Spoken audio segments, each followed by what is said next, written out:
Ladies and gentlemen, boys and girls, I'm back, True Crime King. We're going to be taking a look at the 10 most vicious acts of revenge in history by Watch Mojo. So, hit that like and subscribe button. It's free. Here we go. A short time ago, an American airplane dropped one bomb on Hiroshima and destroyed its usefulness to the enemy. Welcome to Watch Mojo, and today we're looking at 10 of the most vicious acts of revenge in all of history. The Holocaust survivors had no mercy and beat several SS men and capos to death with fists, as well as sticks and shovels. For this list, we'll be examining cases in which a thirst for revenge was quenched in the most brutal way imaginable. What's the most sordid tale of retaliation you've ever heard? Let us know in the comments. Joaquin Murrieta. The widely known story of Joaquin Murrieta is a mix of history, myth, and legend. Joaquin has been credited with inspiring not just the image of Zorro, but by extension the image of Batman. While it is generally accepted that he existed during the 19th century, most of the established details of his life seem to have come from a fictional biography written by John Rollin Ridge. Legend has it that Murrieta and his brother were attacked after being wrongly accused of stealing a horse. This resulted in his brother's death. Fueled by a quest for vengeance, Murrieta reportedly recruited a gang and hunted down the killers one by one. Help! Save an innocent man. An innocent man doesn't hang from a tree. These crimes drew significant attention and led to a bounty being placed on Murrieta's head. He is said to have been killed in a gunfight with the California Rangers in 1850. I don't know, what would you guys do if you lived back then and someone killed your brother, right? I don't know. 3. Joaquin Murrieta is a poetic concoction, an image, a symbol, and a myth that will feed generations to come. Buford Pusser. Soon after becoming the sheriff of McNairy County in Tennessee, Buford Pusser waged war on crime syndicates in the area. Ladies and gentlemen, here is the gentleman whose life is the subject of the movie Walking Tall, Buford Pusser. This certainly didn't make him any friends in the criminal underworld. Walking Tall, that's that movie with The Rock. Pusser was the target of several attempted assassinations and managed to escape all of them alive. Unfortunately, his wife wasn't so lucky. In the early hours of August 12, 1967, Pusser's car was ambushed by gunmen who killed his wife Pauline and left him severely injured. Pauline? Yeah, I'd be mad. 501's emergency. Pusser vowed to avenge Pauline's death, linking the attack to Kirksey Nix, a former Dixie Mafia boss, and also naming other accomplices. While Pusser never got to exact his revenge on Nix, the other named accomplices were all reportedly killed under mysterious circumstances.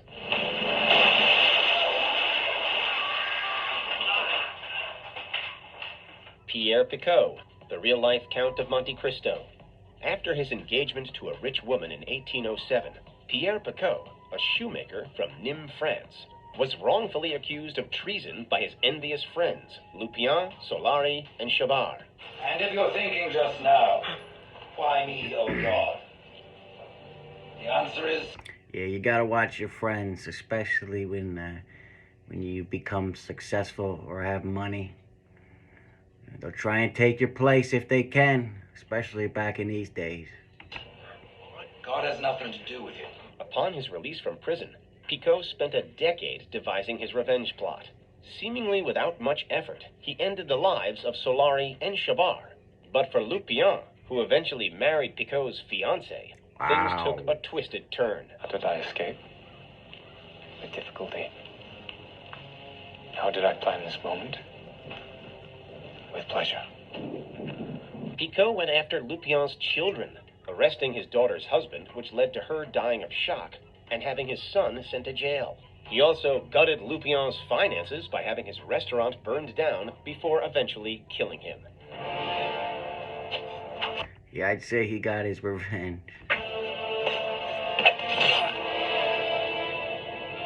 This elaborate plot only came to light after Picot confessed to the police. Julius Caesar. Years before he became a member of the First Triumvirate of Rome, A then 25-year-old Julius Caesar was traveling across the Aegean Sea when he was abducted by Cilician pirates. His ransom was set at 20 talents of silver, but Caesar himself asked them to raise their offer to 50. The pirates must have thought they'd hit the jackpot. When you demand a ransom, you don't expect your victim to start trying to negotiate upwards. During this period, Caesar maintained his nobility and refused to behave like a captive. He reportedly promised the abductors that after his release, he'd return and crucify them all. And he did just that. The pirates let Caesar sail away to the nearby port of Miletus. It was a fatal error. Yeah, I'd say. Upon regaining his freedom, Caesar assembled a fleet of ships, with which he pursued and captured the pirates. The future Roman dictator kept his word and crucified every last one of them. The women of Kasturba Nagar, India. Why did the women of Nagpur feel the need to kill? Kasturba Nagar is an Indian slum that was terrorized by a notorious criminal known as Aku Yadav.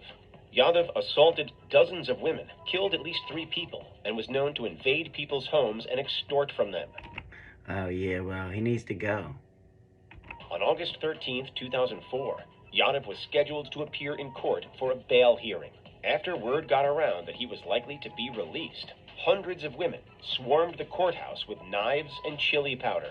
Right there in the building, he was lynched by the women, many of whom had been his victims. Wow, and they said hundreds of them. So he raped or assaulted hundreds of women. You know. Local criminal was stabbed and Karma, right? stoned to death today. They stabbed him multiple times and poured chili powder on his face, leaving the man that had tormented them in a pool of his own blood. It was an arranged, planned murder which had something very fishy, which is still unexplored. Maria Oktyabrskaya.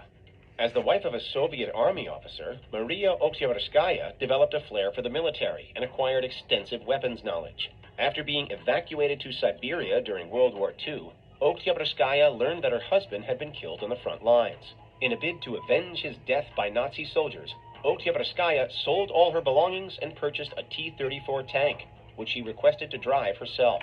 Damn, she bought a tank and drove it herself. That's a badass. When 38-year-old Maria Oktyabrskaya arrived with her T-34 tank in Smolensk, the soldiers thought it was a joke. Following a 5-month training program, Oktyabrskaya joined the war and participated in multiple assaults against German forces. It was widely considered as an act of ridicule, and almost no one treated her seriously. However, Maria, seeking revenge on the Germans, proved very quickly how wrong they were. Unfortunately, in January of 1944, she was struck by a shell fragment and went into a coma for 2 months. She died in March and was posthumously conferred the title Hero of the Soviet Union. For her courage and acts of fortitude, she was awarded the highest medal of the Soviet Union. Diana the Hunter. In August of 2013, 2 bus drivers in the Mexican city of Ciudad Juarez were killed by a blonde woman who had boarded their buses. There are details in the investigation files showing similarities between the crimes, the times, and how they were committed and the weapon used. A few days after the murders, local news outlets received emails from an unknown woman who called herself Diana the Hunter of Bus Drivers. In the letters, Diana owned up to the killings, which she claimed to have carried out as revenge for the many ladies who suffered assault at the hands of bus drivers in the area. That's why I am an instrument that will take revenge for many women. We are seen as weak, but in reality, we are not. We are brave. In the years prior, dozens of women in Ciudad Juarez had disappeared after last being seen on buses, but hardly anyone paid for those crimes.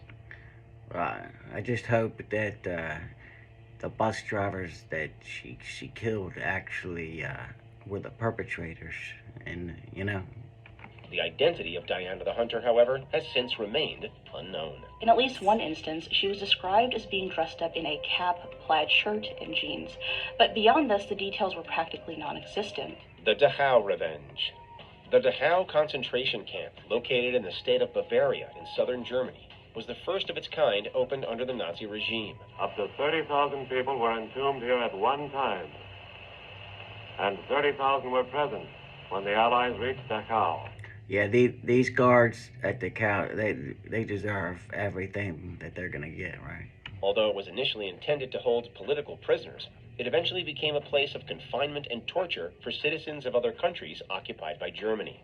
On April 29, 1945, Dachau was liberated by American soldiers, who were horrified by the conditions in which they found it. I mean, look how these guys have barely survived, and the guards are eating plenty of food, you know? Prisoners. Driven by rage, the soldiers reportedly lined up dozens of SS officers and guards who oversaw the horrors that took place in Dachau. They then allegedly executed them in retaliation for these crimes. Good.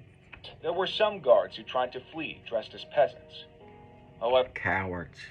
they were recognized and killed as well. The controversial ordeal has been seen by some historians as a possible war crime. Nobody has ever stood trial before the court for this reprisal. General Patton, then military governor of Bavaria, dismissed all the charges. Operation Wrath of God.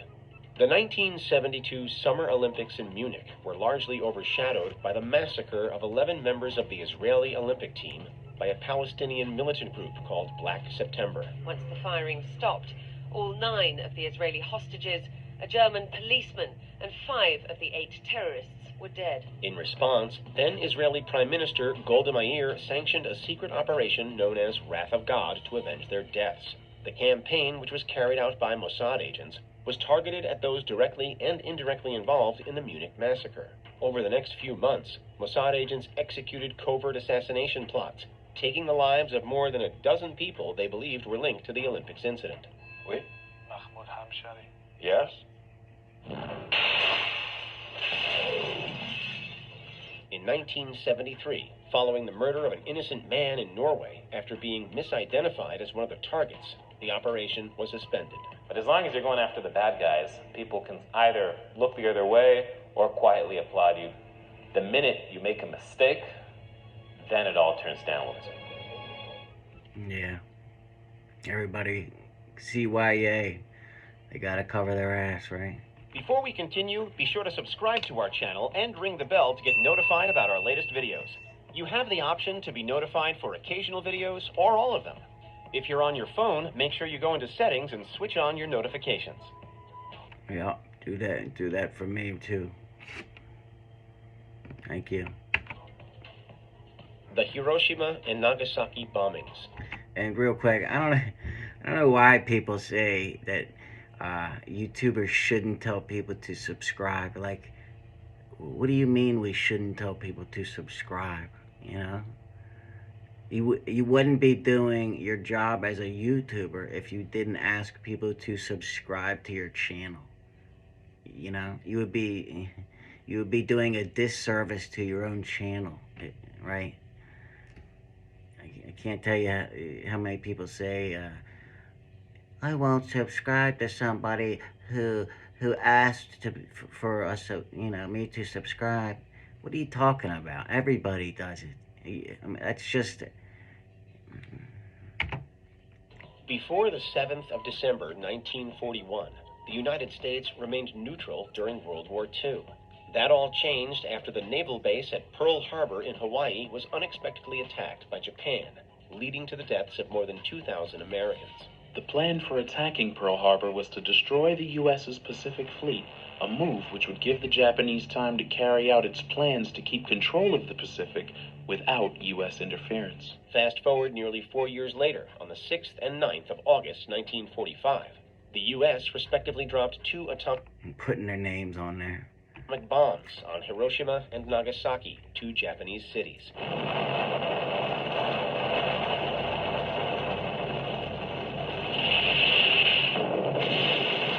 Soon after, Japan surrendered to the Allied forces. The devastating attacks killed between 129,000 and 226,000 people and left long-lasting effects in the communities. It's a good thing they surrendered, I tell you that. In an address to the nation after the bombings, then President Harry Truman referred to them as reciprocation for the attack on Pearl Harbor. Alright guys, that's it. Hope you like it. I'll see you next time. True Crime King, out.